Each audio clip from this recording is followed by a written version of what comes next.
What doesn't seem like work? January 2015. My father is a mathematician. For most of my childhood he worked for Westinghouse, modeling nuclear reactors. He was one of those lucky people who know early on what they want to do. When you talk to him about his childhood, there's a clear watershed at about age 12, when he got interested in maths. He grew up in the small Welsh seacoast town of Bwleli. As we retraced his walk to school on Google Street View, he said that it had been nice growing up in the country. Didn't it get boring when you got to be about 15? I asked. No, he said, by then I was interested in maths.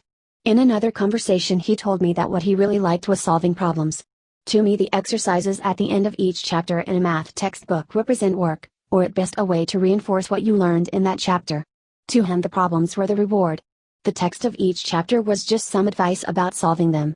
He said that as soon as he got a new textbook he'd immediately work out all the problems, to the slight annoyance of his teacher, since the class was supposed to work through the book gradually. Few people know so early or so certainly what they want to work on. But talking to my father reminded me of a heuristic the rest of us can use. If something that seems like work to other people doesn't seem like work to you, that's something you're well suited for.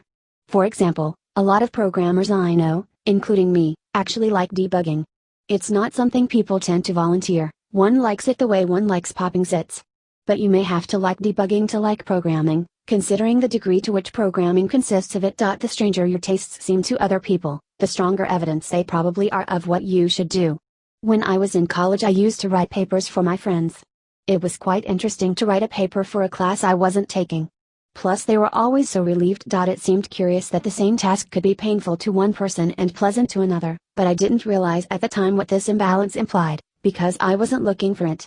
I didn't realize how hard it can be to decide what you should work on, and that you sometimes have to figure it out from subtle clues, like a detective solving a case in a mystery novel. So I bet it would help a lot of people to ask themselves about this explicitly. What seems like work to other people that doesn't seem like work to you? Thanks to Sam Altman, Trevor Blackwell, Jessica Livingston, Robert Morris, and my father for reading drafts of this. Robert Morris, All About Programming.